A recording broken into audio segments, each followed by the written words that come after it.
on to 6A. It's a Minnesota Environmental Science and Economic Review Board update.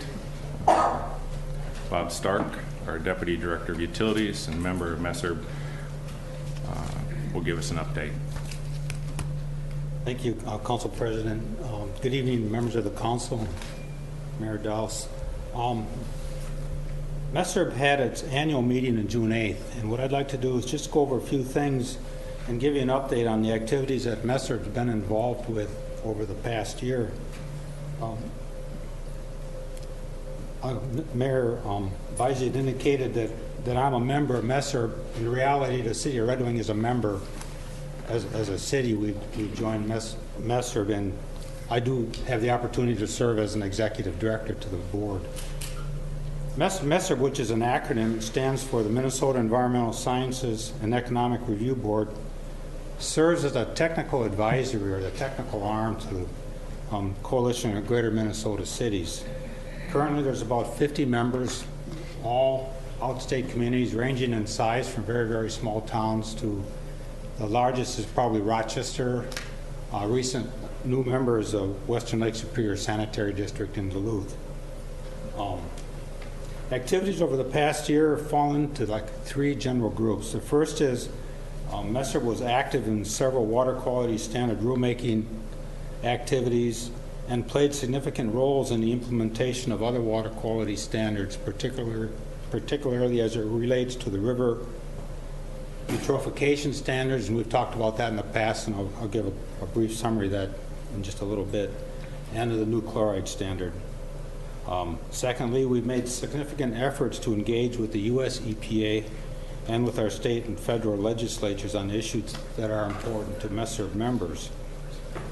Thirdly, we worked closely with the Coalition of Greater Minnesota Cities environmental legislative proposals, especially the peer review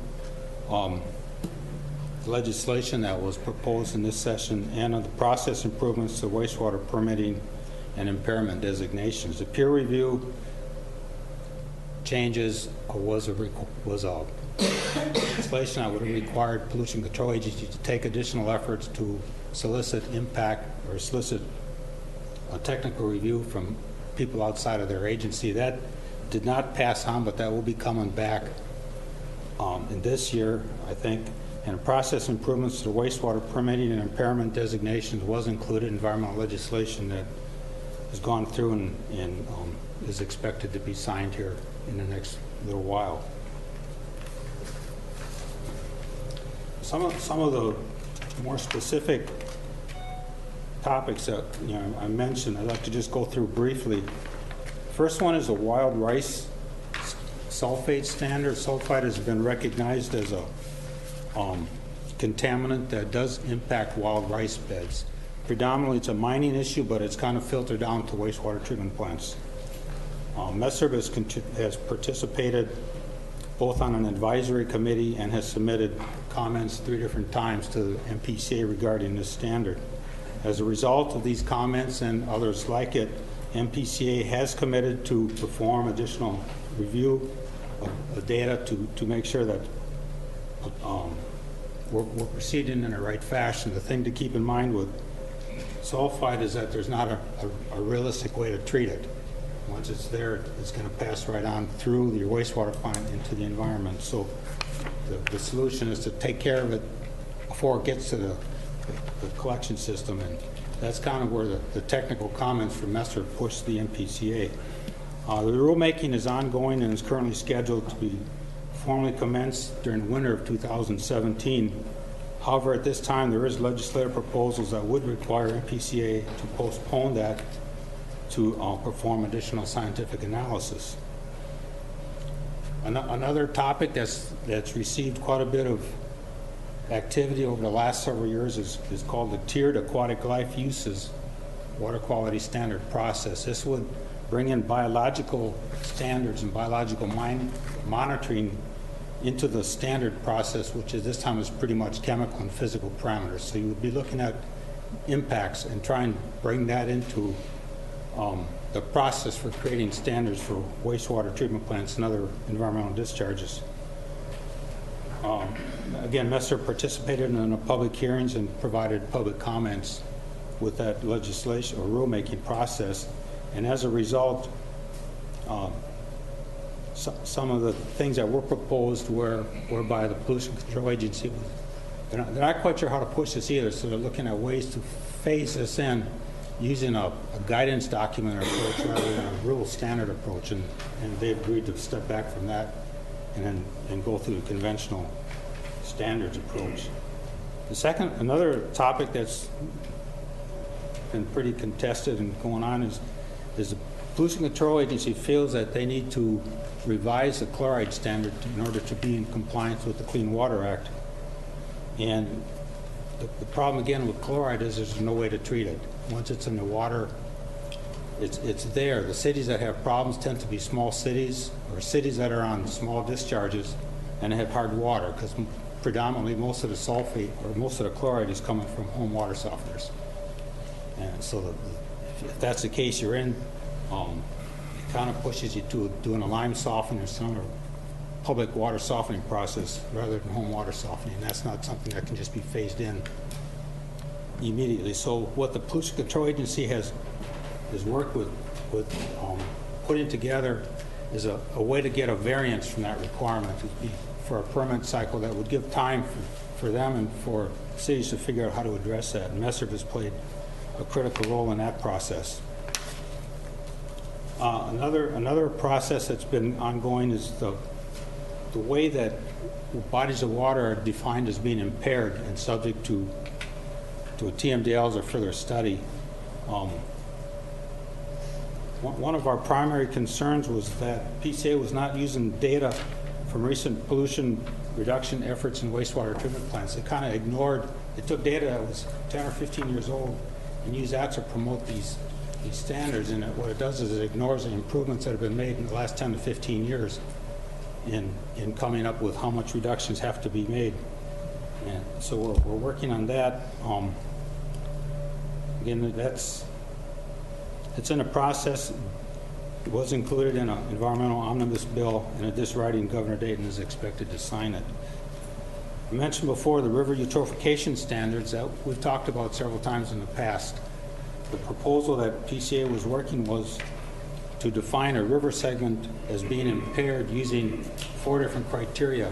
2 of those criteria, it's called BOD and dissolved oxygen flux, are not believed, MESERB does not believe they're based on scientific standards that you would expect in a rulemaking process. And we've gone through, and you're aware of this because it was work from the Coalition Greater Minnesota Cities in terms of funding additional legal activities. But at the current moment, we've filed an appeal with the State Appeals Court and then filed a stay because we've also approached this from the US EPA basis, and we're waiting for that to determine how that, if the US EPA is going to allow that to go ahead or not. So we're kind of in a holding pattern. Hopefully within the next 6 to 8 months or to a year, we'll know how that's going to resolve.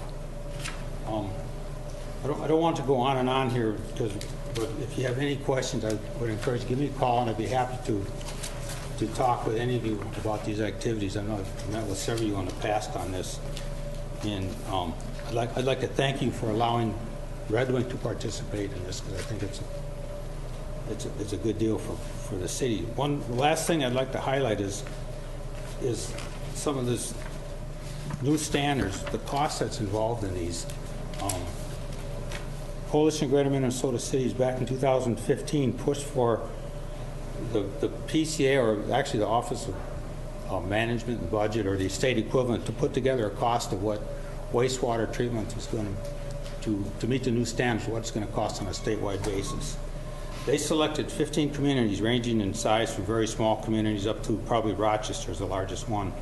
The cumulative cost to meet current standards, this is the construction cost, was $301 million for these 15 towns. There's 2 towns in here that are similar in size to Red Wing. That would be Albert Lee and Austin, and the requirements for them to meet the current standards was identified at over almost $62 million for each of them. In conjunction with that, there was an additional $4 to $4.5 million of annual operating costs So if you combine the debt service and the operating costs, the additional annual cost is between $8 and $9 million a year for each of these two communities. So that's kind of the dollars we're talking about.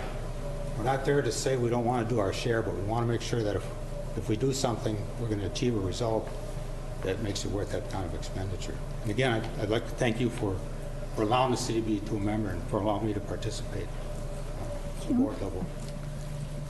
Bob, has there been any conversation about whether or not the EPA might relax those standards or make it easier for cities to comply, which would get the PCA to back off?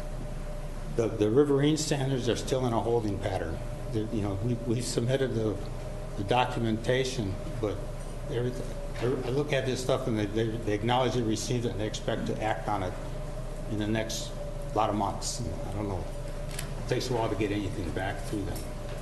Well, it's just that it sounded like at the federal level, regulations were, at the EPA, were maybe being relaxed some, and I just wondered if that was an area where they'd be looking at the sort of astronomical costs to local government. I can't say. I think it's too early to tell.